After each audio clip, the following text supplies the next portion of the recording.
أعوذ بالله من الشيطان الرجيم. بسم الله الرحمن الرحيم. أشهد أن لا إله إلا الله وحده لا شريك له وأشهد أن محمدا عبده ورسوله له الملك وله الحمد يحيي ويميت وهو على كل شيء قدير لا حول ولا قوة إلا بالله العلي العظيم. إن الله وملائكته يصلون على النبي يا أيها الذين آمنوا صلوا عليه وسلموا تسليما. بسم الله قل الله فضيلة الشيخ الإمام البصيري أنغم. بسم الله الرحمن الرحيم. قل هو الله أحد الله الصمد لم يلد ولم يولد ولم يكن له كفوا أحد. بسم الله قل الله fún àwọn àfáà wa àti gbogbo òkú Islam pàrọ̀wátá. Bismillahir Rahmanir Rahim. Qul huwallahu ahad Allahu samad lam yalid wa lam yulad wa lam yakul lahu kufuwan ahad. Bismillahi lílá fi ìzájà àránṣẹ́ Ọlọ́run kó máa bá gbogbo ìjọba Global Dahiratu Dhikrlahi home and abroad àtàwọn tá ń bẹ ń bí àti àwọn tá ń bẹ lórí social media àtẹ̀jẹ́ lólùfẹ́ Ọlọ́run. Bismillahir Rahmanir Rahim. لإلاف قريش إلاف إمر لا تستطيع وصيف فالعبد رب هذا البيت الذي أطعمهم من جوع وآمنهم من خوف. بسم الله الرحمن الرحيم.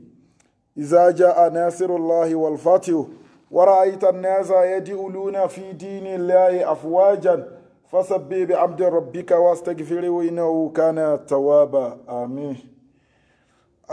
kí Ọlọ́run èyí tí wọ́n ní ká bára wa sọ lónìí, ẹ má bínú pé ẹ̀rí wa ní last week program náà ló pọ̀ àdúrà wa gbà.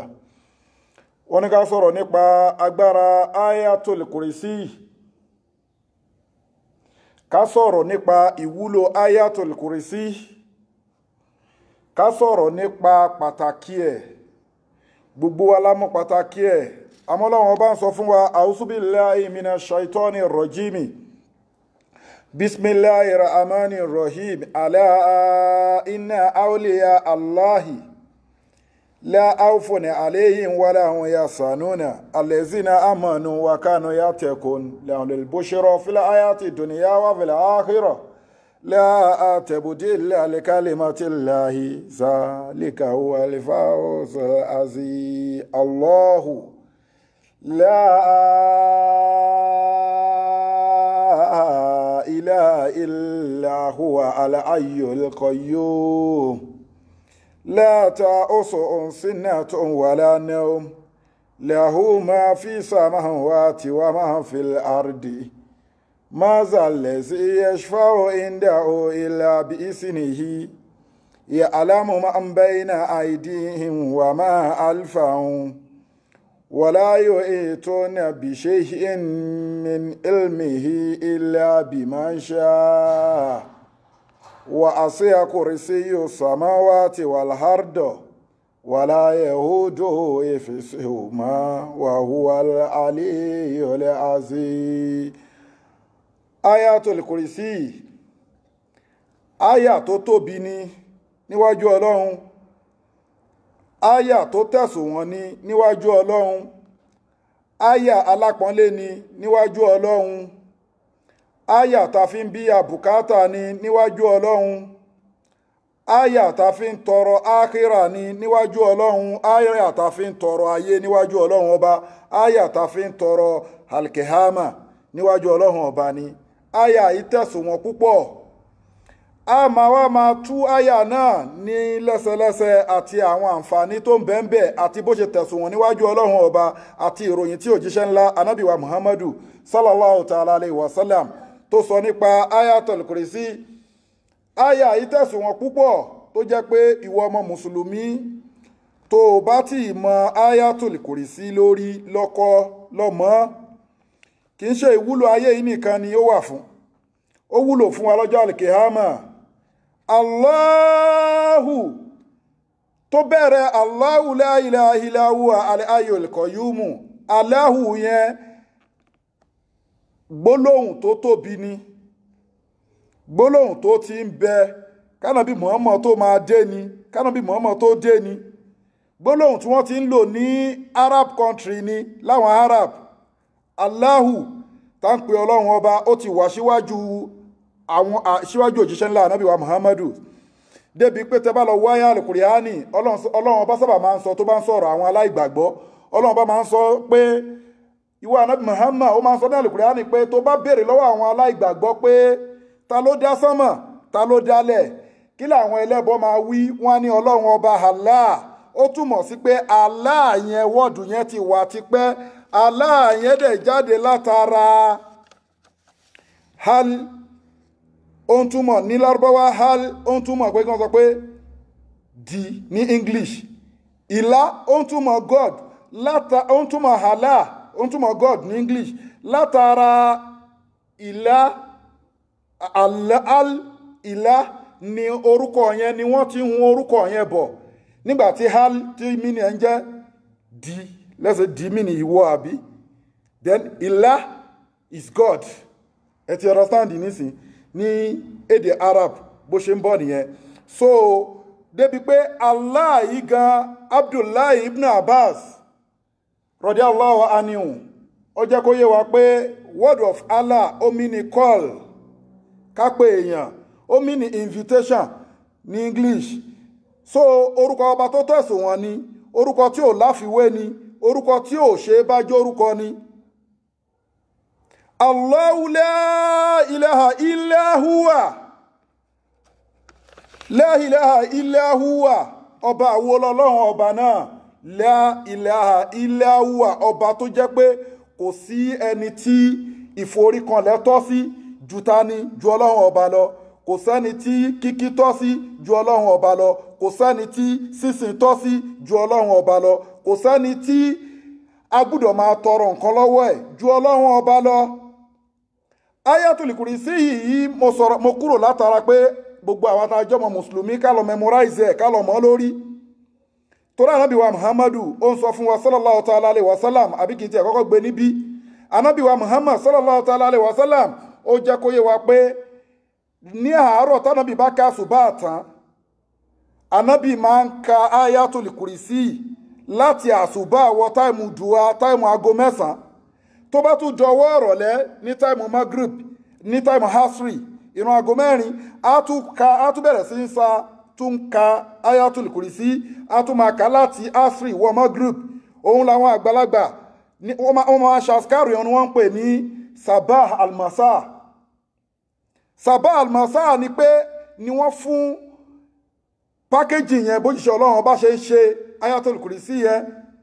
ó máa ṣe láti àsùbá á ṣe wọ aago 9 aago 9 ni táìmù dùá tọ́lọ́run bá fi búra fún wa pé wà dùá wà léèlì so nínú àwọn àkókò tádùá sábà máa ń gbà ní aago 9 àárọ̀ táìmù tóun yẹ̀ṣẹ̀ ń yọ wẹ́rẹ́wẹ́rẹ́ yẹn ó rẹ̀ pé aago 9 ni táìmù dùá nìyẹn kò ṣe fi ráre akọ̀yà síbẹ̀ yẹn ni so Ayatul Kursi aláti mọ́ ní ká mọ́ lórí àǹfààní tó ń bẹ nínú Ayatul Kursi ó pọ̀ púpọ̀ tíyàn bá tún wá ń ka Ayatul Kursi lórí gbogbo ìrun tó bá ń kí pátápátá òun láti kírun ṣé ti rí ẹni tó sọ kò sí ìrun nínú ipé o lè parun jẹ kìnnìkan kò sọ̀rọ̀ ìrun àná Muhammad ló ń sọ eléyìí o sallallahu ta'ala alaihi wasallam a máa mú benefit ẹ̀ wá a dẹ̀ máa sọ túmọ̀ ẹ̀ tíyàn bá ń ka Ayatul Kursi tíyàn bá ń ka lórí gbogbo ìrun pátápátá ó kírun àsùbá ó ka Ayatul Kursi ó kírun azuri ó kà ó kírun asri ó kà ó kírun Maghrib ó kà ó kírun ishai ó kà tó bá ń ka lórí gbogbo ìrun kí lànà bí Muhammad sọ fún ànábì Muhammad sallallahu ta'ala alaihi wasallam ó lẹ́yìn tó bá ń ka Ayatul Kursi lórí gbogbo ìrun ẹ̀ everyday bẹ́ẹ̀ irú ẹni bẹ́ẹ̀ ikú nìkan ló lè ní kó má wà ní Jánnà tí ò bá ti kú ni kò ní wà ní Jánnà kò dẹ̀ sí a máa kú so ànábì Muhammad sallallahu ta'ala alaihi wasallam ó fi ń dá wa lójú bẹ́ẹ̀ ẹni tó bá ń ka Ayatul Kursi kò bá jẹ́ ọ̀kan ni kò bá jẹ́ méjì ló ń kà ní almost every day lórí wákàtí márààrún ẹ̀ tó ń kà á ikú nìkan lá ní kó má wà ní Jánnà kò dẹ̀ sí a máa kú ẹ ti understand ní sí ẹ wo benefit ẹ̀ ẹlẹ́kẹ̀jì abẹ́lẹ́kẹta ni pé nínú benefit ẹ̀ ànábì wa Muhammad sallallahu ta'ala alaihi wasallam ó ń sọ fún ó ń béèrè lọ́wọ́ Ubay ibn Ka'b tá sọ̀rọ̀ nípa tá sọ ní last 2 weeks nípa suratul lam yakun suratul bayyina ẹni tó lọ́wọ́ bá ní kí wọ́n kà á fún nígbà tí Abdullahi Jibrilu tó sọ kalẹ̀ fójíṣẹ́ ńlá ànábì wa Muhammadu ẹni tí wọ́n kà á fún yẹn a sọ fún yín pé nínú àwọn Ansaru ni nínú àwọn tó kọ́kọ́ gba Islamu ni nínú àwọn tó gbà fójíṣẹ́ ńlá ànábì wa Muhammad ni nínú àwọn tó kọ́kọ́ memorize al-Qur'ani ni nínú àwọn tó follow gbogbo òfin Ọlọ́run ọba ni Ubay ibn Ka'b nínú wọn ló wà ànábì Muhammad wá ń béèrè lọ́wọ́ ẹ̀ ìpè ìwọ Ubay ibn Ka'b bal Qur'an ṣe tó yìí àyà wo ló jẹ́ àyà tó jẹ́ pé ó strong jù táànù Ọlọ́run bẹ lára ẹ̀jù tó pé jù tó yẹ pé ó jẹ́ àyà tó thick Ubay ibn Ka'b ní pé òun ò lè sọ òun ò mọ̀ ó lóun ò mọ̀ àrẹ́mì mọ́mọ́ ní pé kó sọ ó lóun ò mọ̀ it's like gbígbà mọ́mọ́ wá sáà gbígbé kí ẹ máa báyàn ṣeré pé sọ fún mi Ubay ibn Ka'b wá sọ fún pé òun rí pé Ayatul Kursi ni àrẹ́mì mọ́mọ́ ní pé mo mọ̀ pé ó máa gẹ́ẹ̀tì ẹ̀ torí pé kí ni onímọ̀ ni ẹ Ayatul Kursi ó strong púpọ̀ kódà àná Muhammad sallallahu ta'ala alaihi wasallam ó tún sọ fún wa pé ká máa kà ní every night ibi tí every night Ayatul Kursi yìí ti jáde ni pé ànábì wa Muhammad sallallahu ta'ala alaihi wasallam ó dà pé nínú táìmù Ramadan ni wọ́n wá gba àwọn sádàkọ̀ wọ́n gba àwọn sàká wọ́n gba àwọn charity jọ bí owó àná Muhammad wá páàkì gbogbo ẹ̀ ó wá ń fún Abu Huraira ìpè kó gbà lọ kípo owó ìtorí àwọn olè kọ́ máa owó ìyá gbúdọ̀ mọ́nítọ̀ ẹ̀ owó sádàkọ̀ ni adẹ̀gbúdọ̀ gbé sí agbúdọ̀ sẹ́ndẹ̀ sí ibi tó yẹ ká sẹ́ndẹ̀ sí Abu Huraira wá kípo owó yẹn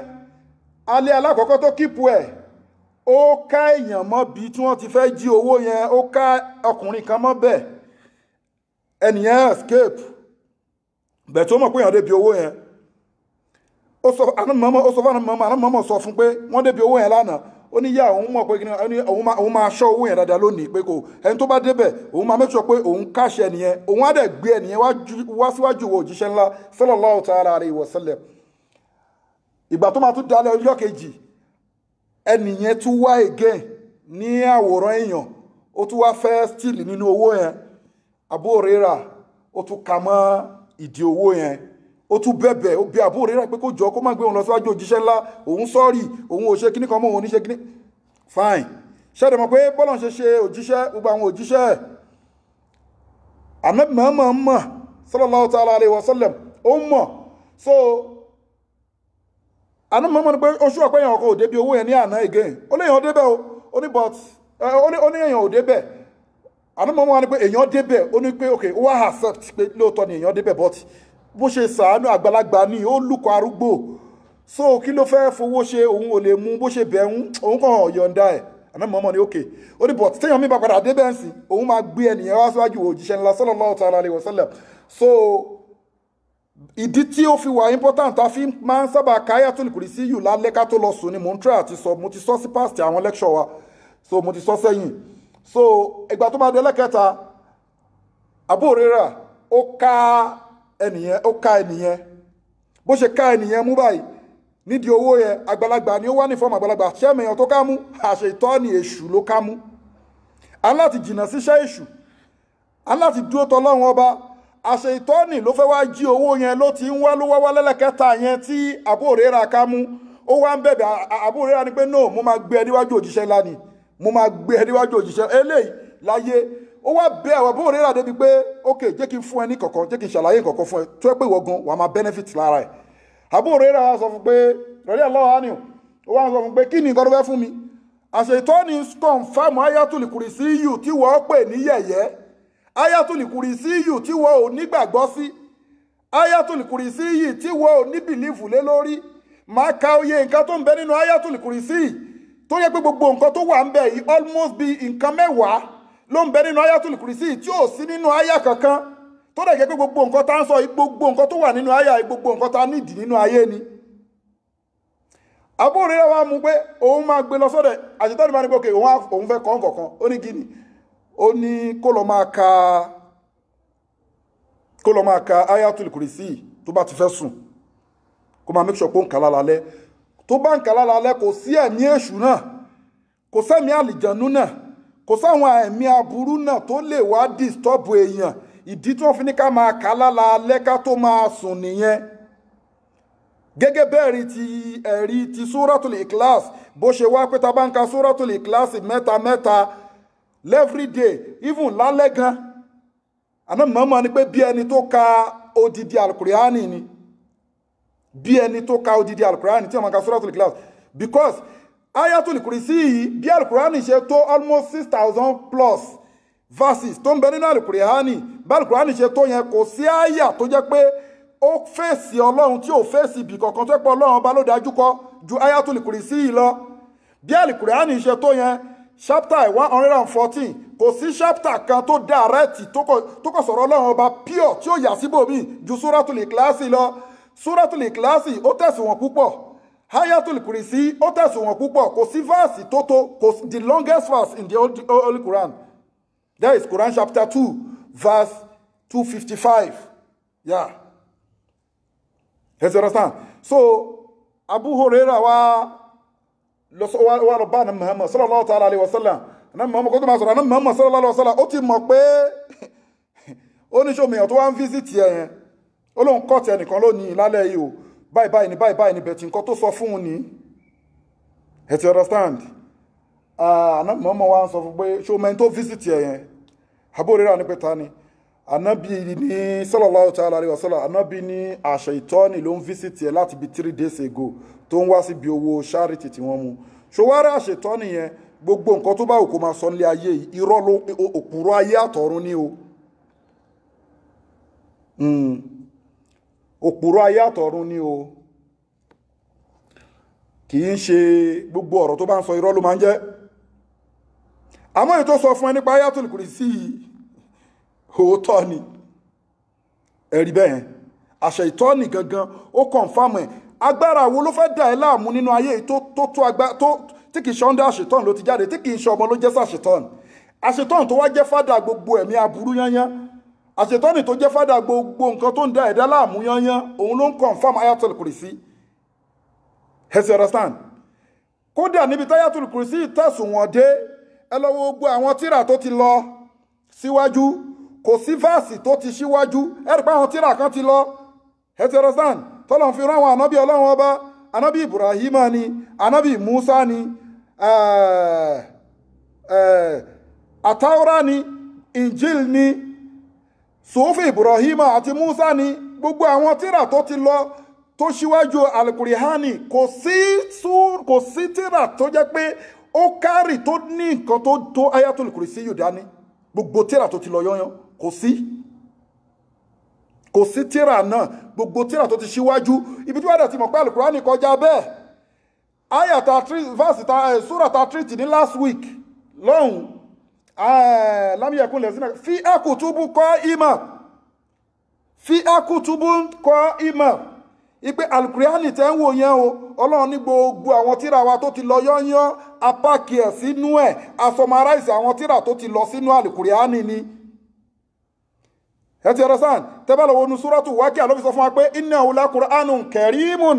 fi kitabil makinun Al-Qur'ani tẹ́ ń wò yẹn ó ti wà lọ́dọ̀ àwọn Ọlọ́run ọba ti pẹ́ la yamassuhu illal mutahharun tanzilun min rabbil alamin amẹ́ni tí ò bá mọ́ ò gbọ́dọ̀ fọwọ́ kàn án ẹni tí ò bá mọ́ ò gbọ́dọ̀ súnmọ́ kì í ṣe pé bóyá abáyàwó wa ṣe sáàní abóbìnrin ṣe sáàní àti ìwẹ̀ jánábà nìkan ni àwọn ọ̀nà tí ò tọ́ wà alábòsí ò lè fọwọ́ kan Al-Qur'ani wa munazzilu min al-Qur'an ma huwa shifahun wa rahmatun lil mu'minin wa la yazidu zalimina illa akhzara Al-Qur'an lọ́wọ́ Ọlọ́run ọba ní àwọn aláṣọ Al-Qur'ani kalẹ̀ ma huwa shifahun kó máa jẹ́ ìwòsàn wa rahmatun kó tún máa jẹ́ ìkẹ́ lil mu'minin fáwọn tó bá gbọ́ òun Ọlọ́run ọba gbọ́ ó gbọ́ Ayatul Kursi yìí gbọ́ ó gbọ́ Ọlọ́run bá gbọ́ Ànábì wa Muhammadu sallallahu ta'ala alaihi wasallam tọ́lọ́run bá fún ní Al-Qur'ani gbọ́ nǹkan tó sọ nípa Ayatul Kursi Ànábì Muhammad ń sọ fún wa pé Ayatul Kursi òun dúpẹ́ lọ́dọ̀ Ọlọ́run ọba pé òun gba ẹ̀bùn ńláńlá látọ̀dọ̀ Ọlọ́run ọba irú ẹ̀bùn wo ni lórí tróònù lórí àga ìjọ kan ṣoṣo ọlọ́run ọba ń bẹ ọlọ́run ọba wá sẹ́ǹdì òun ní àyà tó strong jù láti trónù ẹ̀ òun wà happy inú òun òjíṣẹ́ ńlá sallallahu ta'ala alaihi wasallam inú òun dùn púpọ̀ pé alhamdulillah òun òjíṣẹ́ ńlá òun gba hayatul kursi òun gba message which is hayatul kursi láti ọ̀dọ̀ ọlọ́run látorí trónù ọlọ́run send message sí òun kí ni àyà náà hayatul kursi ẹ wo bó ṣe value tó gbogbo àwọn tírà tó ti lọ kò sí tírà tó nírú ayatul kursi yìí nínú gbogbo àwọn tá jẹ́ mùsùlùmí ẹ jẹ́ ká kíra wa kú oríire nǹkan ń bẹ nínú Al-Qur'an bá ṣe máa gbé wálẹ̀ ọ̀kọ̀ọ̀kan fún wa nìyẹn you understand ayatul kursi tẹ́ ń wò yìí sí kò sí nǹkan tẹ́ bẹ́ẹ̀ náà sí ṣé financially ni ṣé physically ni ṣé unseen àwọn aburú tó máa ń ṣẹlẹ̀ sí yàn látojú oorun ni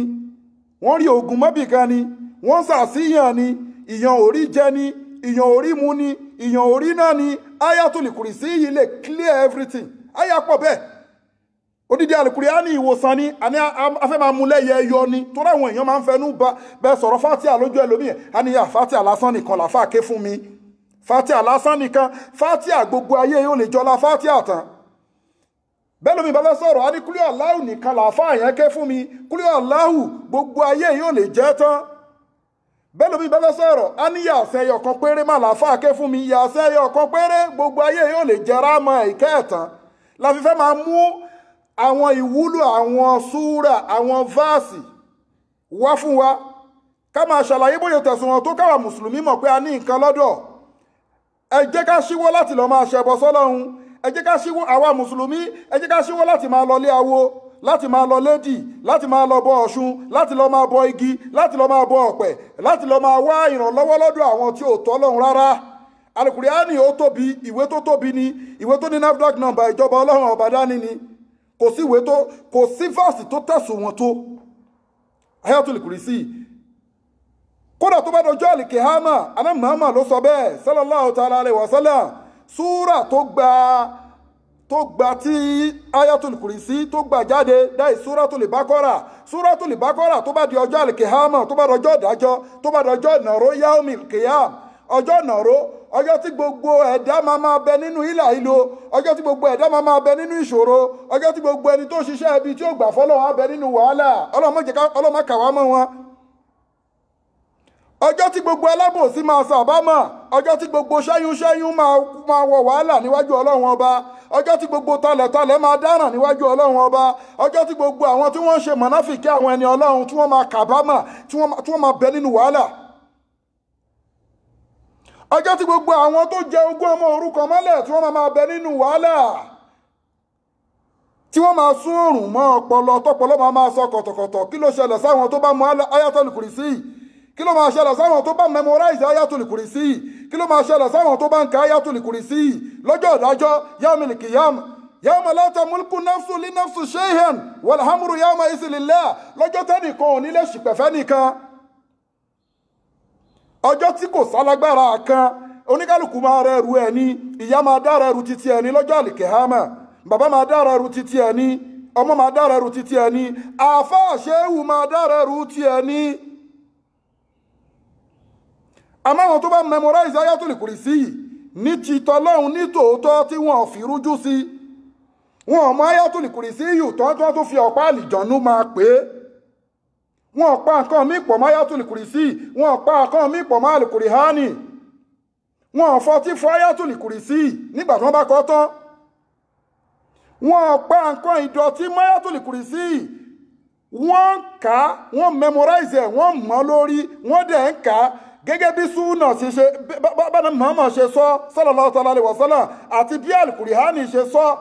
wọ́n kà bẹ́ẹ̀ wọn kó ìdọ̀tí pẹ̀lú ẹ̀ tó rọ́lọ́wọ́n bá ti sọ fún wa pé la yamassuhu illal mutahharun tanzilu min rabbil alamin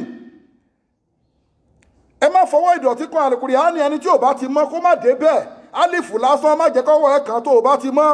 mímọ́ wá pọ́ oríṣiríṣi alábòsí ò lè fọwọ́ kan Al-Qur'ani kó rí bẹ́ẹ̀ fún olófòófó ò lè fọwọ́ kan Al-Qur'ani àwọn ọ̀wọ́ àbàjẹ́ tó ń bẹ lọ́wọ́ oníkálukú ẹ jẹ́ ká dẹ́yìn kúrò lórí ẹ̀ tó rọ́lọ́wọ́n ọba ò ṣe é ṣáájú sí ọlọ́run ọba kì í ṣe ọba alábòsí ẹlòmíà ní pé òun ka Al-Qur'ani òun ò rí nǹkankan. Check yourself. Muhammad ló wá sọ fún wa sallallahu ta'ala alaihi wa sallam pé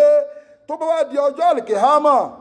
tí wàhálà pọ̀ tí dààmú ń bá àwọn èèyàn, àwọn tó bá mọ Ayatul Kursi tí wọ́n ti ń kà látayé tó rọ̀ wọ́n lọ́rùn tí wọ́n pẹ́ bọ́pọ̀ mọ́ tí wọ́n ń kà á ní tọ́lọ́run lillahi wa rasulihi.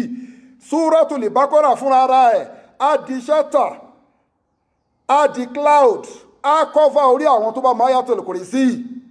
Ìyàn jàti ó ní Kursi yìí lásán. Confirm ló ń gbọ́ yìí. Kursi yìí máa di ṣẹ́tà sórí ìwọ tó bá mọ́ lọ mọ́ nísìn. Máàmù gógóró tán kò ló ń sọ Ayatul Kursi yìí kò ní jẹ́ wala yasidu sallimina ila ahzara. Agbára nǹkan tẹ́ bóyá òun wówó ni, ọjà ò lọ síwájú ni, òun wá ọmọ ni, ó fẹ́ ṣe dáadáa nínú ayé ni, ó fẹ́ ní ìfọ̀kànbalẹ̀ ni, gbogbo nǹkan tó bá wù kó kà ẹ́ láyà kó tó lẹ̀ láti lẹ̀ sí sánmọ̀. Wallahi tallahi Ayatul Kursi yìí máa kú dànù. Confirm lèmi ń sọ fún ẹ o. You understand? Báwo ni wọ́n ṣe ń lò? À ń sọ àwọn benefit ẹ̀ fún wa. Ẹ rí pé wọ́n ń sọ̀rọ̀ ọ̀ǹtú da ọ̀ǹtú ò da, àwa ò sí fún yẹn, àwa ti ṣe lecture ọ̀ǹtú sẹ́yìn. Àwọn èèyàn tó dẹ̀ fi síbi ọ̀ǹtú da wọ́n pọ̀ ju àwọn tí ó fi síbẹ̀ lọ. Kò ní ìdí ká máa sọ̀rọ̀ nǹkan tó ń bẹ nínú ẹ̀sìn Islam ó pọ̀ ju pé ọ̀ǹtú da ọ̀ǹtú ò da lọ. Ọ̀rọ̀ ẹbọ là ń sọ. Àìmọye àwọn tó ń sọ pé ọ̀ǹtú ò da yìí ó mú o, ó tún lọ lédi o, ó ń bẹ nínú ẹgbẹ́ o. Ẹ jẹ́ ká kúrò lórí yẹn. Àwọn ò sí lórí pé ká wá sórí social media ká máa já ránkì ara wa, ká máa sọ pé àfáà kan ò da, ká máa bú àfáà kan. No, ẹ pass message tó da sáyé. À ń sọ̀rọ̀ nípa Ayatul Kursi yìí, the throne verse, àyà tó wá láti throne Ọlọ́run ọba. Wá bàtà ni òjíṣẹ́ ńlá Ànábì wa Muhammadu. Gbogbo àwa tá a bá mọ̀ lórí ẹ jẹ́ ká lọ mọ̀. Ó wúlò fún wa láyé tá a wáyé àtọjọ́ àlìkìhámà. Ẹni tó bá sábà ń ka Ayatul Kursi ọjọ́ tó bá kúrò láyé 70,000 màláíkà ló máa wá síbi òkú ẹ̀. Confirm ni mo ń sọ fún ẹ. Ẹni tó bá sábà ń ka èyí tó ń gbé omi lọ ṣọ́ọ̀ṣì tó ń wá gbẹ́rẹ́ arọ́bí kiri yẹn kò sárọ́bí tó tó Ayatul Kursi. Confirm. Wàá lọ bèèrè bí wọ́n ṣe ń lò ní òun ládẹ̀ tí ń kà fúnra wa yìí kò lè tó yẹn. Ìwọ tó bá mọ̀ ẹ́ rí pé àwọn èèyàn á ní Ayatul Kursi yìí má lọ gbọ́kàn lé o, má lọ ṣe kíni, kí ló ń sọ yẹn? Má gbọ́kàn lé kíni? O mọ̀ ni. Tó bá mọ̀ bí wọ́n ṣe ń lò gbogbo fáàsì Al-Qur'ani lọ́dọ̀ àwọn àfáà nílẹ̀ Yorùbá wọ́n pín àfáà sí mẹ́ta. Wọ́n láfáà tó ń kọ́ mọ́ ń kéwú ó ń bẹ lọ́tọ̀. Àfáà tó ń ṣe wáàsí wọ́n ló ń bẹ lọ́tọ̀. Àfáà tó jẹ́ mẹkáníìkì àwọn àfáà tó jẹ́ pé spiritual àfáà ó ń bẹ lọ́tọ̀. Spiritual àfáà lọ báyìí pé kí ni bóyá àwọn èèyàn nínú ẹ̀sìn wọ́n níṣòro, wọ́n lálàkàlà, wọ́n fàlìjọ̀nù tírátì wọn, àwọn oṣó yọ wọ́n lẹ́nu, àwọn àjẹ́ yọ wọ́n lẹ́nu. Kí ni wọ́n lè fi kojú ẹ̀ tí wọ́n ní fi lọ ṣọ́ọ̀ṣì, tí wọ́n ní fi dèrò ṣọ́ọ̀ṣì? Kí ni wọ́n lè fi kojú ẹ̀ tí wọ́n ní fi máa lọlé babaláwo? Kí ni wọ́n lè fi kojú ẹ̀ tí wọ́n ní fi ní máa pa ẹbọ pọ̀ mẹ́sìn tí wọ́n ń sìn? Àwọn kan wà nínú ẹ̀sìn tọ́lọ́run bá tí wọ́n lọ láì yẹn làwọn lọ. Àfáà tó ń kọ́ mọ́kéwú, àfáà tó ń ṣe wáàsí, àtàfáà tó rìn ní spiritual tó pé Suratul Fatiha ó mọ̀ pé tó bá kóye báyìí tí bùnà bá wí ń bẹ náà. Ànábì náà ṣe doctor, ó ṣàlàyé a lot of things fún wa. Òun láti ń kàbọ̀ yẹn láwọn iṣẹ́ tí Ayatul Kursi ṣe. Ẹ ti ọ̀rọ̀ sáà nísìn. Àmọ́ tí yóò bá mọ̀ ìwọ ló mọ̀ yẹn fas'alu ala dhikri in kuntum la ta'lamun. Lọ bèrè lọ́wọ́ àwọn tó mọ̀. Ọlọ́run dẹ̀ ń pa mẹ́tẹ̀ẹ̀ta pọ̀ fẹ́ lómi. A máa kọ́yàn kéwú, a tún máa ṣe wáàsí. Tẹ́ bá tún wá gbé spiritual problem wá bá, a tún lè bíyà ẹ̀. Confirm. Nǹkan táwa ń sọ lórí Ayatul Kursi, nǹkan táwa tẹ̀ ń sọ lórí Al-Qur'ani yẹn fáírọ́ọ̀sì tó dá sí wa lójú ni. Nǹkan tá confirm ní pé à ń kà nínú tírà ipé àwa gba àdísì wá wọ́n ní Ayatul Kursi yìí ẹni tó bá ṣe ẹnu ayé. No, nǹkan táwa fún ara wa ta confirm. You understand? Spiritual line nínú ẹ̀sìn láì lẹ́bọ láì lẹ́tùtù a fi síbẹ̀ púpọ̀. Àwa knowledge ń pa ẹ̀. Òun láti wá knowledge ìwọ ọmọ Mùsùlùmí, òun láti wá knowledge lórí ẹ̀. Because tó bá ti ní knowledge lórí pé tí ìṣòro bá bá ẹ báwo ló fẹ́ bíyà ẹ̀. Tó dẹ̀ jẹ́ Mùsùlùmí wàá pa ẹbọ pọ̀ mẹ́sìn. nǹkan tí ò sí nínú ẹ̀sìn nǹkan tó máa bẹ̀sìn ẹ jẹ́ wàá máa kó pọ̀ mẹ́sìn ẹ ìjì kálá àsìngbẹ́rẹ́ ń sìn àsìngbẹ́rẹ́ òun wọ́ṣẹ àwúre òun wọ ìyọnú ayé òun wọ́ṣẹ tí wọ́n lọ ń wọ̀ ẹ̀ sínú apẹ̀rẹ̀ òun wá lùkúdì òun wọ́ ṣólẹ̀ òun wá wọ́ọ̀rọ̀ gbogbo nǹkan wọ̀nyẹn lómi ò mọ̀ sí ẹ̀ṣẹ̀ bá ṣe ń sọ ìyà àwọn èèyàn tó mú wa lọ́tà ń bẹ lórí ẹ̀ bẹ́ẹ̀ ayé Al-Qur'ani ó tó wa so Ayatul Kursi ó strong púpọ̀ bá ṣe máa mú àwọn fásì yẹn wá fún wa nìyẹn tá fi máa mọ value ẹ̀ ẹ jẹ́ ká sọ fáwọn èèyàn Ayatul Kursi tó bá ti memorize ẹ̀ mọ́ lórí tó bá ti mọ́ lórí mo dúpẹ́ mo kí ẹ kú oríire ayé àtàlùkẹ́hámà má dẹ̀ parọ́ pọ̀ mọ́ má dẹ̀ pẹ́bọ pọ̀ mọ́ àná mọ̀ọ́mọ́ náà ló sọ ó ní gbogbo ẹ̀dá sallallahu ta'ala alayhi wa sallam ó ní gbogbo ẹ̀dá tó bá ń sábà ń ka Ayatul Kursi tó wá fi ń béèrè nǹkan níwájú ọlọ́run ò ní ṣaláì má fún ọlọ́run máa dá lóhùn ọlọ́run máa dá lóhùn tó mọ́ lórí tó ń ka àwọn ọmọ yín ẹ jẹ́ kí wọ́n mọ́ lórí ẹ lè ká sómi kẹ mú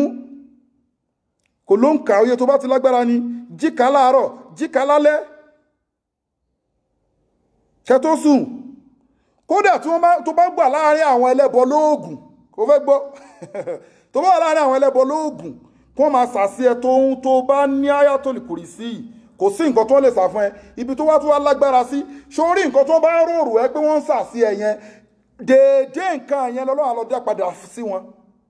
back to sender tó lágbára tó o sí físíkà Ayatul Kursi yóò ṣiṣẹ́ ẹ tó ń sọ fún ẹ pé ẹ má máa lọ gbọ́kànlé wọ́n ní kẹ má ṣoògùn wọ́n ní kẹ má ṣe kíní Ayatul Kursi yóò ṣiṣẹ́ físíkà nǹkan tó rí báyìí confam tó já burú wàá wá mọ̀ nípa ẹ̀ ni tó o bá ní mímọ̀ nípa ẹ̀ má sọ̀rọ̀ kò sí nǹkan tí ò sí kò sí nǹkan tágbára Ayatul Kursi yóò lè ṣe òun láti sọ yẹn gbogbo òwe tó ti lọ gbogbo òwe tó ti ṣíwájú Al-Qur'ani kò sí ìwé tó nírú ẹ̀ ẹ ti understand so ẹ jẹ́ ká gbìyànjú ká mọ̀ súrà yẹn gangan kí ló ń tẹ́ àti sọ fún wa òun là ń tẹ́ àti ṣàlàyé fún gbogbo wa ẹ ti understand torí súrà yẹn ó strong púpọ̀ ẹ ti understand so ó dẹ̀ tẹ̀sùn wọn gẹ́gẹ́ bá ṣe ń ṣàlàyé fún wa ẹni tó bá ẹ máa gbìyànjú náà ẹ máa kà sómi fáwọn ọmọ yín àyín tẹ́ ń tajà ẹ kà sómi ẹ fi wọ́n ọjà yín ẹ kà sómi kẹrọ táùsì ẹ fi wọ́n ọjà yín pẹ̀lú inú kan ni tó bá ti lónú méjì kò ní ṣiṣẹ́ àná Muhammad sallallahu alaihi wasallam ló sọ́nsìn kò sí nǹkan tẹ́lẹ̀ fi fásì yẹn tẹ́lẹ̀ fi bèrè wájú ọlọ́run tí ò ní ṣe fún yín toró wúwo púpọ̀ ó dẹ̀ kún ọlọ́run ọba lójú ẹni tó bá ń ka Ayatul Kursi dáadáa kò ní wọná ọlọ́run àti sọ síwájú so báwo ni kò ṣe wá ní gbégbèsè ayé ìrọ̀rùn àyà yẹn wá ń sọ fún wa pé kí ni o ó ní Allahu ta ni ọba náà ọlọ́run ọba tí ò láfiwé kò sí irú ẹ̀ ọlọ́run ọba tó tóbi ju gbogbo nǹkan tó tóbi lọ ọlọ́run ọba tó jẹ́ pé kò ní àgbùdọ̀ associate nǹkan mọ́ la ilaha illa huwa kò sẹ́ni tí ìjọsìn tọ́ sí tó ju ọlọ́run ọba lọ ẹ̀rí pé mo ń sọ lẹ́ẹ̀kan nígbàtà débi lahu ma fi samawati wa ma fil ard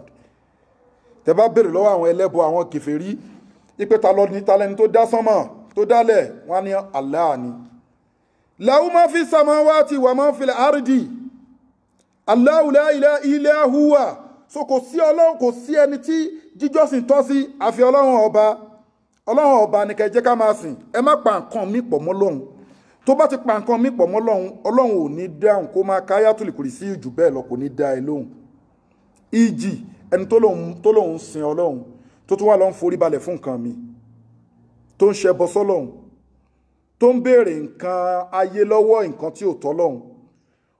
ebi ń pa ni ó lọ́wọ́ nǹkan tó ti máa ń béèrè kò nígbàgbọ́ sọ́lọ́run ọba ṣùgbọ́n ń kírun ó ń gbàwẹ̀ ọlọ́run ọba ní la ilaha illa huwa òun nìkan ní òun ló dẹ̀ create gbogbo nǹkan pátápátá la ilaha illa huwa òun ló create gbogbo nǹkan tó lọ́wọ́ bá wá create yányán ó create ẹ̀ lórí purpose kan ni ó create ẹ̀ lórí purpose Ọlọ́run ò dá ẹ lásán o especially àwọn àtàtẹ̀ jẹ́ èèyàn ó ti sọ fún wa pé kí ni wa man alaktu li jinni wal inza illa lihabudun òun ò dá àwa èèyàn àtàlìjọ̀nú lásán o illa lihabudun àfi kẹ́ máa sìn mí ó dẹ̀ tún sọ ní àyàtà lò ní sóràtà lò ní last 2 weeks wa ma li abudullaha mukhlisina lahu dina unafa ẹ máa sin Ọlọ́run ní àbèrè lọ́wọ́ wọn ju pé kí wọ́n sin àwọn Ọlọ́run ọba lọ kí wọ́n dẹ̀ sìn wá pẹ̀lú ẹ̀mí kan kí wọ́n sìn wá pẹ̀lú mímọ́ so Ọlọ́run ò béèrè kankan lọ́wọ́ wa ẹni tó bá ti ń sin Ọlọ́run dandan ni Ọlọ́run máa gbọ́ response ẹ̀ gbogbo gbàdúrà bá dẹ̀ pé Ọlọ́run ọba máa listen sí ẹ ti understand la ilaha illa huwa òun lọ́ba tó jẹ́ pé ó mọ̀ ìbẹ̀rẹ̀ gbogbo nǹkan tó dẹ̀ máa mọ ìparí gbogbo nǹkan a gbúdọ̀ yapa Ọlọ́run ọba a gbúdọ̀ gbé nǹkan míì síwájú Ọlọ́run ọba yìí nìkan ló yẹ ká máa sìn nínú àwọn nǹkan kan wà tó pẹ́ ẹ̀dá gbúdọ̀ kọ́kọ́ lọ ní tó bá fẹ́ ṣẹ̀sìn wà á ní mímọ̀ wà á tún fira ẹ̀rẹ̀ láti lọ kẹ́kọ̀ọ́ wà á dẹ̀ tún máa gba àwọn nǹkan míì tó bá ṣẹlẹ̀ síyàn wà á dẹ̀ nífẹ̀ẹ́ Ọlọ́run ọba ẹlòmíì kan kírun torí pé ó ń gbọ́ pé ọjọ́ ìyà ń bẹ lọ́jọ́ àlùkìyámà ẹlòmíì ń sin Ọlọ́run torí pé kí ayé ẹ lè dùn pẹ̀lú bó ṣe wá ń sin Ọlọ́run yẹn ó tún wá ń wá àwọn nǹkan míì tí ò tọ́ Ọlọ́run pé kí wọ́n lè gbé òun ga nínú ayé kóun lè ṣe dáadáa nínú ayé òun láti nífẹ̀ẹ́ Ọlọ́run ọba lọ́lọ́run ọba fi sọ fún wa nínú súrà kan nínú àyà kan pé kúlí inkana abahukun wa abunahukun kúlí inkana abahukun wa abunahukun wa ikiwanukun wa ashiratukun wa asiwajukum wa amwalu iftarafitumuha wa tijaratun tanshawna kasadaha wa masakinu tardawna abba ilaykum ومساكين ترضونها أحب إليكم من الله ورسوله وجهاد في سبيله فتربصوا حتى يأتي الله بأمره والله لا يهدي القوم الظالمين Ọlọ́run bá ní pé wáyé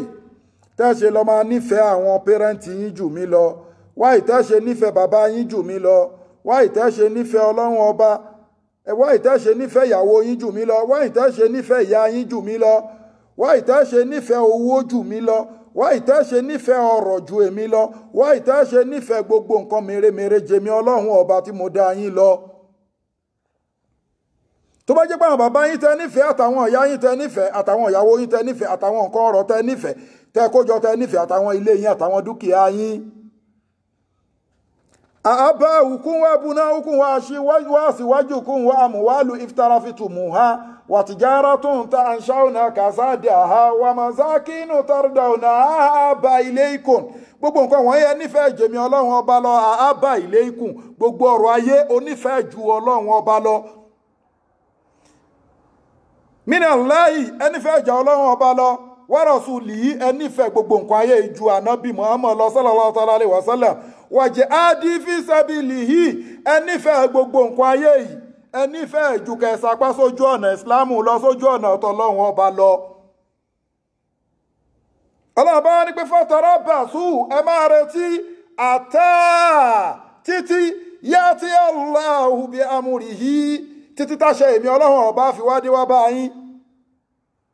wallahu la yahdil qawma zalimin Ọlọ́run lèmi Ọlọ́run ọba mi ní fọ̀nà mọ́ àwọn alábòsí kí lànà bí Muhammad sọ lórí Al-Qur'ani kí lànà bí Muhammad sọ lórí gbogbo verse sallallahu ta'ala alaihi wa sallam èyí tó fi ń lọ lédì èyí tó fi ń wá nǹkan tí ò sí kiri èyí tó fi ń wá omi òkú kiri èyí tó fi ń wá àrùn àfín kiri èyí tó fi ń wá ẹ̀jẹ̀ àfín kiri èyí tó fi ń wá agbárí òkú kiri tó fẹ́ fi ṣoògùn Al-Qur'ani ti tó yín confirm tó o bá mọ̀ ni a lè lo Al-Qur'ani tán Ọlọ́run ọba ọ̀rọ̀ Ọlọ́run ọba Al-Qur'ani ọ̀fẹ́ ló ń sẹ́ǹdì ẹ̀ sí ẹ ó lo data ọlọ́run ọba ò gba data lọ́wọ́ ẹ message every day tó rà Al-Qur'ani ṣé data ló fi information tó ń gbọ́ yín sí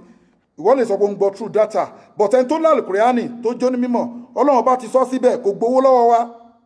kò gbà nǹkan lọ́wọ́ wa everyday ló send message sí ẹ everyday ló ń pè ẹ torí everyday ni wọ́n ń pè run everyday dẹ̀ ni ló ti sọ àwọn message kan kalẹ̀ sínú Al-Qur'ani làwọn àfáà ń sọ ọ̀rọ̀ ọlọ́run ọba fún gbogbo wa ṣùgbọ́n àfẹ́ torí ayé ta fẹ́ dà àfáà fẹ́ pàṣẹ nínú ayé ọmọ kí ó fẹ́ pàṣẹ nínú ayé olówó fẹ́ pàṣẹ nínú ayé àwọn ìjọba náà fẹ́ pàṣẹ gbogbo ayé kò sẹ́ni tó fẹ́ ṣẹrú gbogbo afẹ́ dọ̀gá lórí pé àwọn ayé alhaakumu takasur atasur tumulimo kọbíra gbogbo nǹkan ta fẹ́ wá yìí ìjọ kan la máa kú kò sígbà tá à ní kú kul innal mauta allazi tafirruna minhum fa innahum mulaqikum summa turadduna ila alimul ghaibi wa shahada fayunabbi'ukum bima kuntum ta'maluna gbogbo la máa kú kò sẹ́ni tí ò ní kú àwọn èèyàn míì gan wọ́n ti dàgbà kò fẹ́ kú à ń lo gbégúdè à ń fi nǹkan fẹ́ kan mu à ń lo ògùn ẹ̀mí gúngùn kò sóògùn ẹ̀mí gúngùn kan kò sígbà tí anybody ò ní kú kulli shay'in fani illa Allahu baqi gbogbo nǹkan ló máa parẹ́ yányán so táìmù díẹ̀ la ní nínú ayé yìí a ní táìmù púpọ̀ Al-Qur'ani ó tú àwa mùsùlùmí ẹ̀rọ alájà tó léyìn Mẹ́kà lẹ́nu a tún máa jíṣọ́ òru lọ lórí kíni wọ́n ń kà fún ẹ bẹ́ẹ̀ wọ́n ń ṣóògùn fún ẹ gbogbo nǹkan wọ̀nyẹn kò sí nǹkan tó tó Al-Qur'ani ń bẹ ó mọ́ ni àwọn àfáà original wà o àwọn àfáà original wà àwọn fake sí ń bẹ náà àfáà àwọn tó mọ̀ tí wọ́n mọ orúkọ Ọlọ́run ọba tí wọ́n mọ Al-Qur'ani tí wọ́n mọ mọ́ ilẹ̀ fi bẹ Ọlọ́run ọba fún yàn ẹ tọ̀ wọ́n lọ àmọ́ ó ti lọ hajj òun nìkan ló ń lọ lé àfà òun nìkan ló ń lọ sílé babaláwo òun nìkan ló ń lọ sí church kí ló ń wá kiri pastor gan wọn bí àti gbogbo nǹkan tó lọ ń dá láyé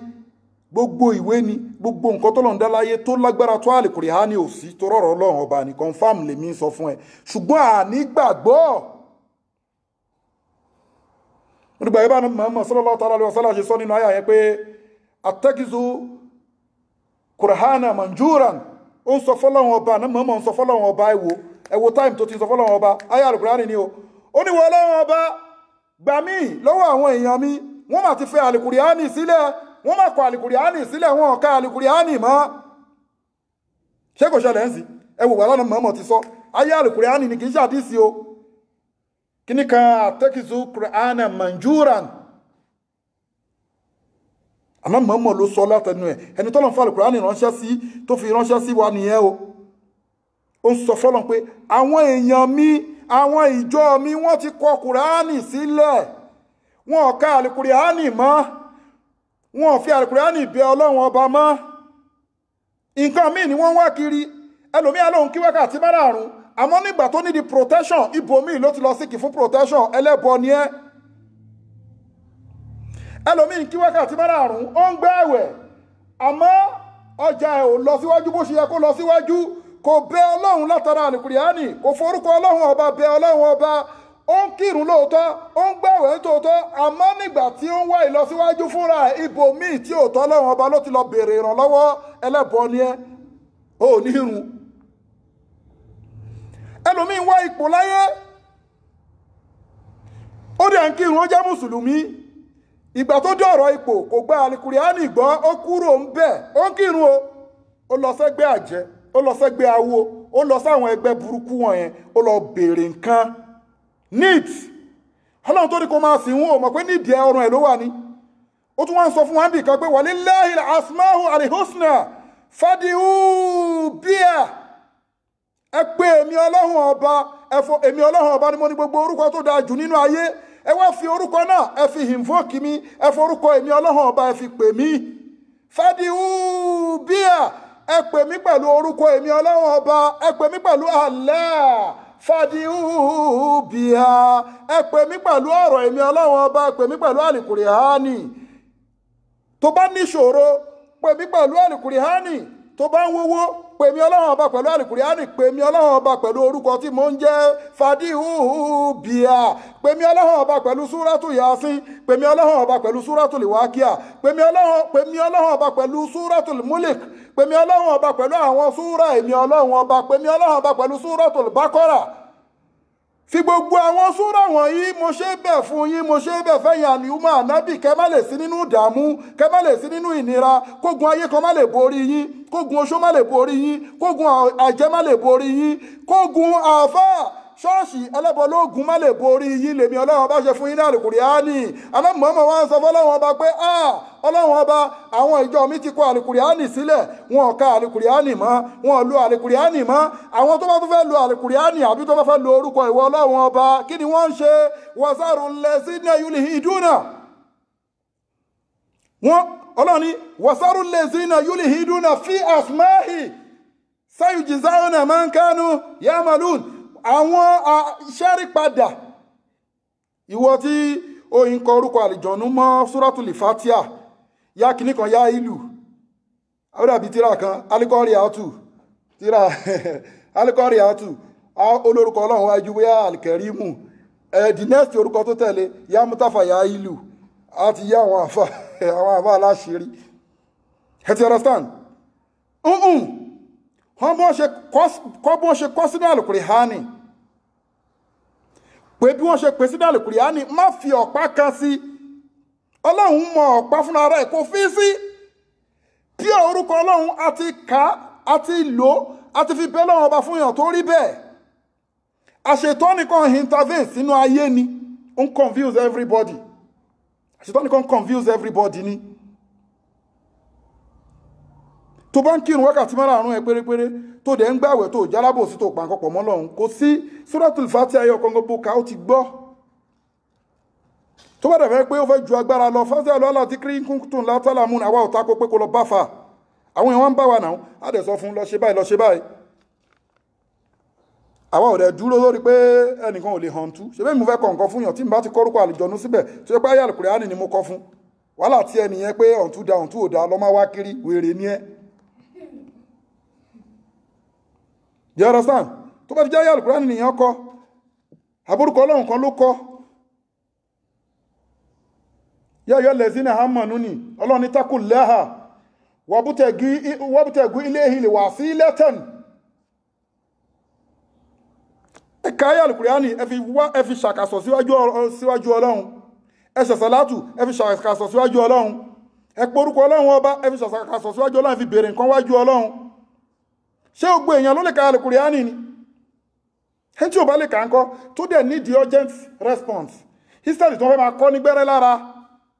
instead tó fẹ́ máa ní kó máa gbé nǹkan lọ sóríta àwọn kan wá wà nínú àwọn Islamic scholar tó pure wọ́n wá ṣe kíni wọ́n wá ní kó sáré bá kọ Suratul Qul A'udhu méjèèjì kó sáré bá kọ pẹ̀lú legit tada wọ́n wá kọ́ fún bẹ́ẹ̀ irú ẹni bẹ́ẹ̀ wá mú ṣọ́ṣẹ́ bọ́ nìyẹn ni àwa ò ní awuyewuye láti sọ sínú àwọn nǹkan tó máa ń sọ lórí social media information tó àdẹ̀ ń pàṣẹ à ń fọ́lọ̀ ọlọ́run àtànábì àdẹ̀ ń fọ́lọ̀ alamin kì í ṣe gbogbo nǹkan tí wọ́n ń sọ ní Nàìjíríà àfáà kan sọ báyìí no wọ́n hàn tú láwọn ìlú Arab wọ́n hàn tú bẹ́ẹ̀ ẹ jẹ́ ká kúrò níbi ojú dúdú ẹ jẹ́ ká kúrò níbi wajadna abahana nǹkan táwọn bàbá wọn kan ṣe ẹ jẹ́ ká nígbàgbọ́ pẹ̀lú ọlọ́run a lè mú ọ̀ǹtú kò sí láìfí ń bẹ̀ èyí tí ò bá dá nínú ọ̀ǹtú tí àwọn èèyàn ń fún yàn mú ní kẹsọ̀ yes èyí tí ò bá dá nínú ẹni kẹsọ̀ pé èèyàn kọ ọ̀ǹtú tán sí ó kọ́ pẹ̀lú orúkọ àlùjọ̀nnú orúkọ ràwáníyà ó wá ń fi ọtí fọ́ ó wá ń fi ẹ̀jẹ̀ fọ́ ìyẹn ni ò dá ń fẹ́ mú fọ́ nǹkan tí ò bá dá ń bẹ̀ ní kẹsọ̀ bọ̀ tí pé kí èèyàn má mú ọ̀ǹtú yẹn wáyé kíní kò tí ì sáburú ń bẹ̀ because fáyà Ànábì Muhammad sallallahu ta'ala alaihi wasallam ó lè má ṣe bet àwọn scholars tó sọ̀rọ̀ nípa pé a lè hàn tú wọ́n pọ̀ jù àwọn tó nípa a lè hàn tú lọ so wàhálà ti ẹnìyẹn ibi tó bá dẹ̀ ti fì sí tó bá pọ̀ yẹn ni wọ́n ní kẹ́ follow ẹ ti understand so ẹ try kẹ́ memorize Ayatul Kursi kò sí nǹkan tó bá fi bèrè níwájú ọlọ́run ọba tọ́lọ́run ọba ò ní dá wa lóhùn la ilaha illa huwa ẹ rí i pé ọlọ́run ọba nìkan ẹ̀sìn pẹ̀lú mímọ́ nígbà tó lọ́wọ́ bá sọ fọ́lọ́ ànábì Musa alayhi salatu wa salam pé wà ala ataka hadisu Musa isra anara ufaka ala alihim kutu inni anastu nala ali atikum min abikabasin aw ajidu ala nari huda falama ata nudiya ya Musa inni ana rabbuka fa'alana alayka mo gbàgbé bá yẹn ṣe ń bọ̀ mú àti píkẹ́ ni tọ́lọ̀ bá mi sọ pé iná ni ana Allah la ilaha illa ana fa'budini wa aqimi s-salata li zikri. ẹsẹ̀ rẹ̀ sàn nígbà tó pé tọ́lọ̀ mi Musa tó fẹ́ lọ pàdé Ọlọ́run ẹ rí pé ìgbà tó dáyé yẹn Ọlọ́run bá ní kó bọ́ bàtà à ń sin Ọlọ́run ọba pẹ̀lú mímọ́ ni a kì í sin Ọlọ́run ọba pẹ̀lú ìdọ̀tí. Ipe ààyè yìí o ààyè tó mọ́ ni ó mọ̀ pé òun síngbẹ́rẹ́ òun fọtí lo nǹkan òun ṣe oríṣiríṣi nǹkan ó tún wá ń wọ mọ́sìkì gbogbo àgbáyé ló bá béèrè lọ́wọ́ ẹ pé ibo ló dáa jù gbogbo ayé kí ni wàá sọ embassy àbí club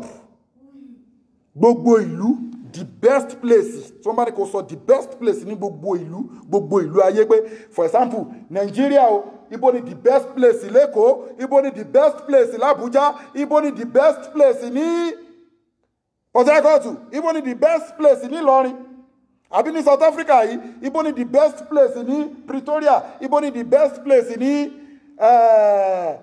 Sazanguve ibo ni the best place ní Cape Town mo ń béèrè lọ́wọ́ ìwọ tó jọmọ mùsùlùmí ibo ni the best place nínú ayé ibo ni the best place láàrin ìlú ọjà àbí no ọjà wà òkú wọ́n ṣe kíní wọ́n ṣe business ń bẹ pọ́jà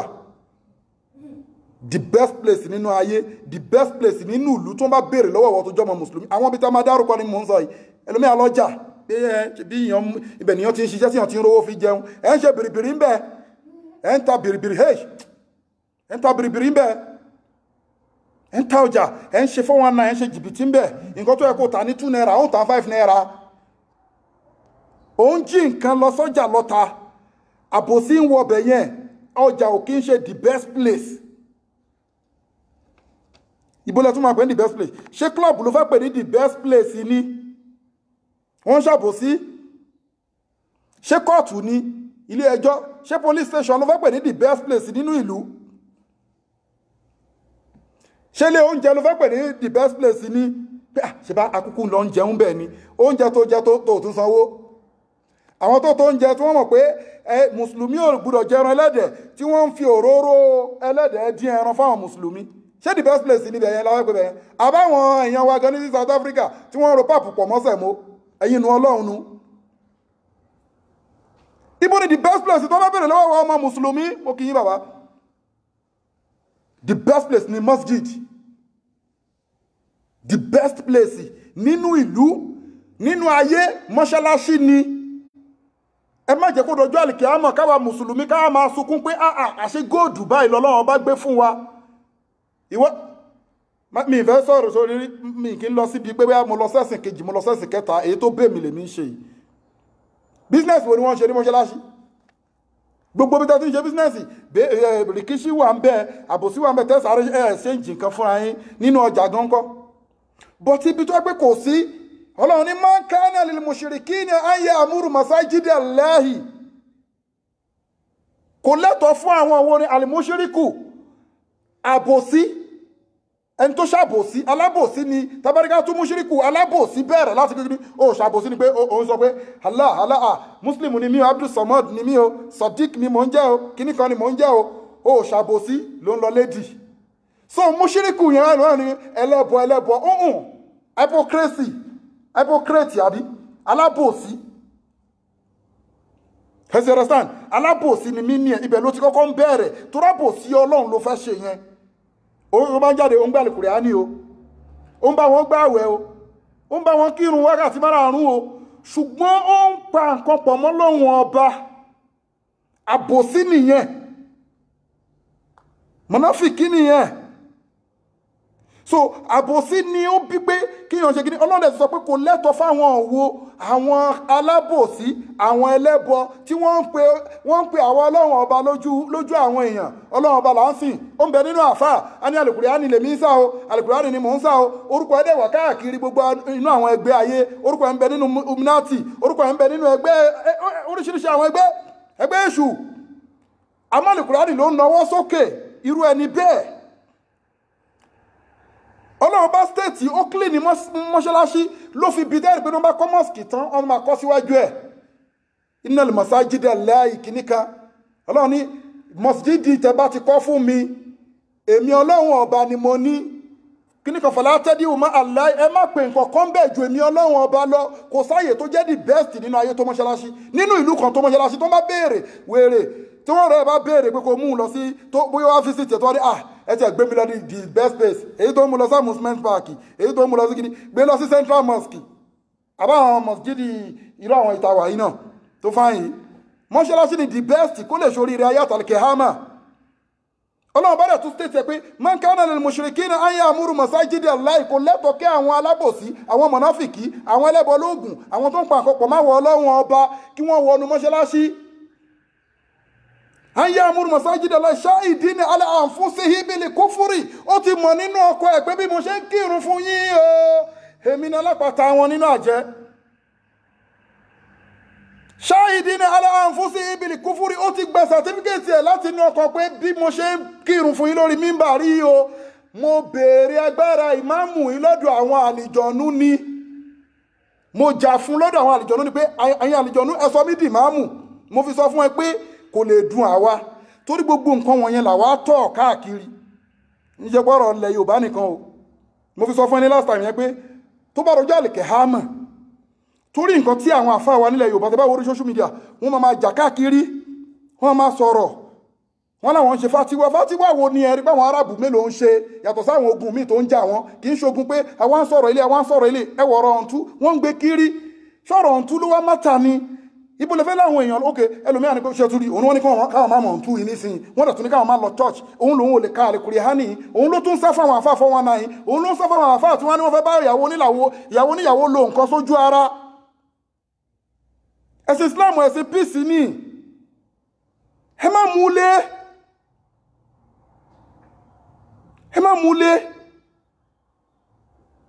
ẹ láti wà very careful àwọn àfáà hàn láti wà very careful everybody fẹ́ pàṣẹ ayé everybody fẹ́ lo mọ́tò everybody fẹ́ lówó lọ́wọ́ mo fi sọ fún ẹ pé if everybody fẹ́ di ìmáàmù everybody fẹ́ máa bọ̀ kílẹ̀ máa rọ́ mo wá sọ fún ẹ pé èèyàn lásán ni ẹ́ kí ni problem ẹ tó lọ ń bá àwọn àlìjọ̀nú pé ẹ jẹ́ kí n máa bọ̀ kílẹ̀ máa rọ́ kí ni problem ìwọ tó lọ ń bá àwọn àlìjọ̀nú pé ẹ jẹ́ kí n kọ́ mọ́ṣáláṣí kí wọ́n fi mí ṣe máàmù kí ni problem ìwọ àfáà tó lọ ń bá àwọn àlìjọ̀nú pé ẹ jẹ́ kí n ní gbogbo nǹkan kó wọ́n máa pè mí ní ṣéhù ànábì wà wọ́n láwọn ànábì Ọlọ́run bá 124,000 ni wọ́n la ilaha illa huwa ni mò ń sọ fún ẹ powerful ayatul kursi yìí mo ń sọ orí gbogbo kọ́kọ́ sọ̀rọ̀ Allah tó bẹ̀rẹ̀ yẹn la ilaha illa huwa ìwọ àfáà jìn síbẹ̀ o bọ́yọ̀ lórí la ilaha illa huwa yẹn torí tó bá bọ́yọ̀ ń bẹ̀ o ní lọ tọrọ lálọ́wọ́ àlìjọ̀nú o ní máa fi nǹkan fọ́kọ mu gbogbo àwọn nǹkan ta list sílẹ̀ gbogbo àwọn nǹkan tó ń fa ayé yìí àṣẹ ìtọ́ni lónìí o ní máa wà curious gbogbo láti mọ̀ pé ọ̀nà tó rọ́ lọ́nà ẹ̀sìn Islam èèyàn mélòó ló gbẹ̀sìn Islam tó bá gbá ìsìn Islam ti strong tẹ́lẹ̀ ìsájà ò ní sọ̀kalẹ̀ pé tó bá yá ìwà ànábì Muhammad Ọlọ́run ní fi dùn nínú sallallahu ta'ala alaihi wasallam Ọlọ́run ní fi dùn ànábì nínú pé wà ànábì Muhammad wọ́n dà hìtẹ̀ nẹ́ẹ̀sà ó máa padà máa yẹ́ tó máa padà máa rí àwọn èèyàn o fi dínì láì sọ wọn máa jọ ẹ̀sìn Islam ẹ̀ yìí níjọ ìwọ àfáà tó bá mọ̀ pé ògbèrú júdá ní wọ́n máa yapa tí wọ́n bá wá yapa gbogbo ànábì 124,000 gbogbo àwọn ànábì míì ń bẹ tó pọ́ lọ́wọ́ ọ̀ràn síbì kankan Ọlọ́run sì pè lọ́jọ́ àlèkè àmọ́ ànábì lágbájá báwo ti ẹ̀ ní iṣẹ́ ta ara ó rán mi sẹ́nì kankan ó kàn ṣe mí lánàbì ní jọ ṣópara ẹ̀ Ọlọ́run kì í ṣe ànábì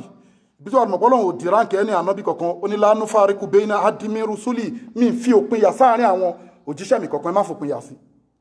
ànábì nìyẹn o Ọlọ́run tó pè lómi ànábì gíní àwọn tààrán ẹ̀sìn èmi àti ìyàwó mi ló rán wa sí àtàwọn ọmọ mi ó ṣó ti jíṣẹ́ mo jíṣẹ́ fún àwa náà ní ó kú ó ní kó wà yá ànábì mọ́ kí ló fẹ́ para ẹ pé crowd ò ní lè sùn ìrònú onírònú máa pọ̀ ẹni tó ń pè àwátà àti tó nǹkan igan tí bá ní kéèsì bíi 4 5 tó ń rọra fi lọ mí ní lè sùn mo máa ń dààmú bírọ́bìl káábà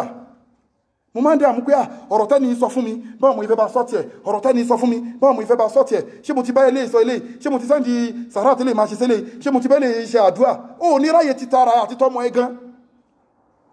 tó bá dẹ̀ ti lọ occasion kan tó bá ti yẹn tó bá ti dénú lé ó ní lálàáfíà ọlọ́dẹ ráwọn ànábì mi ó rán wọn sí ìlú kan ọlọ́run ànábì mi sí street o street no àfà kì í ṣọ̀rọ̀ eré torí nǹkan tó ń fa wàhálà nìyẹn pé àfà ìṣe wa ń sọ̀rọ̀ ọlọ́run ló gbé lómi gẹ́ ọtí ní àwòyẹ́sì múnà rámọ́tà rọ̀bíkà nánú kazamna